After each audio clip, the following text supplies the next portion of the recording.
2024년 8월 25일 연중 제21주일 제1독서 여호수아기의 말씀입니다. 그 무렵 여호수아는 이스라엘의 모든 지파를 스겜으로 모이게 하였다. 그가 이스라엘의 원로들과 우두머리들과 판관들과 관리들을 불러내니 그들이 하느님 앞에 나와섰다. 그러자 여호수아가 온 백성에게 말하였다. 만일 주님을 섬기는 것이 너희 눈에 거슬리면 너희 조상들이 강 건너편에서 섬기던 신들이든 아니면 너희가 살고 있는 이 땅 아모리족의 신들이든 누구를 섬길 것인지 오늘 선택하여라. 나와 내 집안은 주님을 섬기겠다. 그러자 백성이 대답하였다. 다른 신들을 섬기려고 주님을 저버리는 일은 결코 우리에게 없을 것입니다. 우리와 우리 조상들을 이집트 땅에서 종살이하던 집에서 데리고 올라오셨으며 우리 눈앞에서 이 큰 표징들을 일으키신 분이 바로 주 우리 하느님이십니다. 그분께서는 우리가 걸어온 그 모든 길에서 또 우리가 지나온 그 모든 민족들 사이에서 우리를 지켜주셨습니다. 그러므로 우리도 주님을 섬기겠습니다. 그분만이 우리의 하느님이십니다. 주님의 말씀입니다. 제2독서 사도 바오로의 에베소서 말씀입니다. 형제 여러분, 그리스도를 경외하는 마음으로 서로 순종하십시오. 아내는 주님께 순종하듯이 남편에게 순종해야 합니다. 남편은 아내의 머리입니다. 이는 그리스도께서 교회의 머리이시고 그 몸의 구원자이신 것과 같습니다. 교회가 그리스도께 순종하듯이 아내도 모든 일에서 남편에게 순종해야 합니다. 남편 여러분, 그리스도께서 교회를 사랑하시고 교회를 위하여 당신 자신을 바치신 것처럼 아내를 사랑하십시오. 그리스도께서 그렇게 하신 것은 교회를 말씀과 더불어 물로 씻어 깨끗하게 하셔서 거룩하게 하시려는 것이었습니다.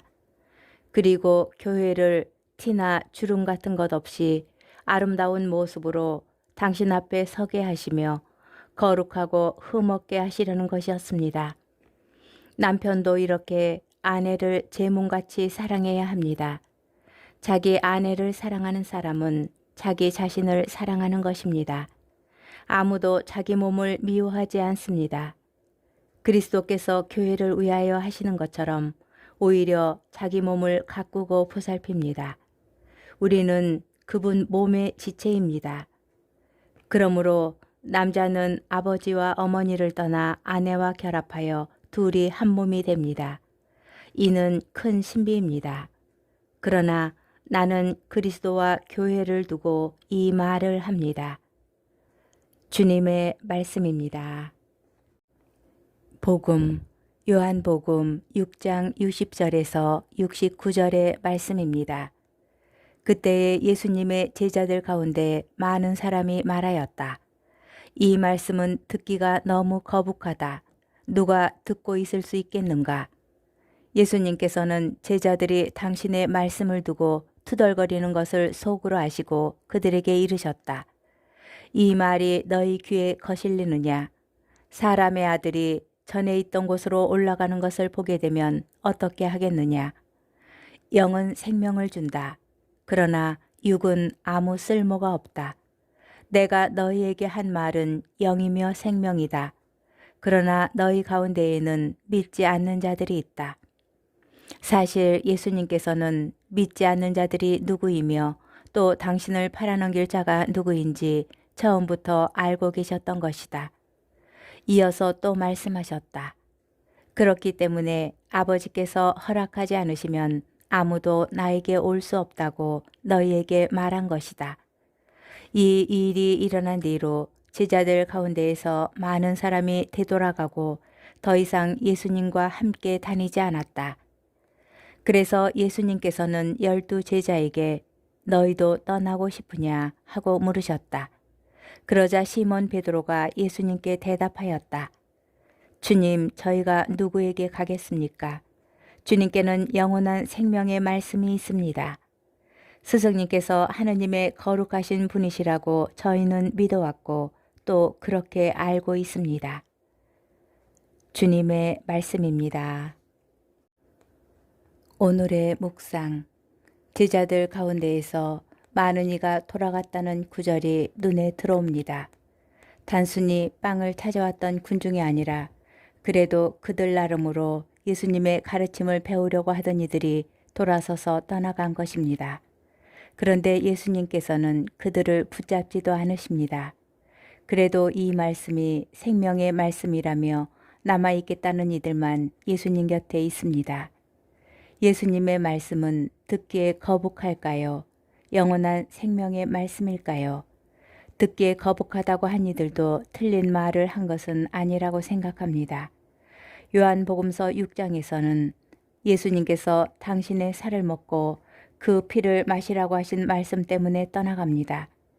성경의 다른 부분들에서는 예를 들어 예수님께서 당신의 순환과 부활을 예고하실 때 제자들은 듣기 거북게 합니다.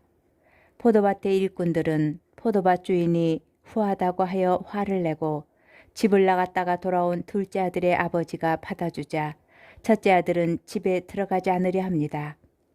자기를 버리고 제 십자가를 지고 따르라는 말씀도 가진 것을 팔아 가난한 이들에게 주고 따라오라는 말씀도 듣는 이에게는 편하지 않습니다. 예수님의 말씀을 직접 듣던 그 시대 사람들만이 아니라 오늘날에도 마찬가지입니다. 그런데 바로 그 말씀이 영원한 생명의 말씀입니다. 예수님께서는 떠나가는 이들에게 이것을 굳이 다시 설명하지 않으십니다. 아버지께서 허락하지 않으시면 당신 곁에 머무를 수 없다는 것을 아시기 때문일 것입니다. 거북하게 들리는 그 말씀, 따라가면 죽을 것만 같은 그 말씀을 영원한 생명의 말씀이라고 믿고 뛰어들 수 있는 이들만 끝까지 예수님을 따라갑니다.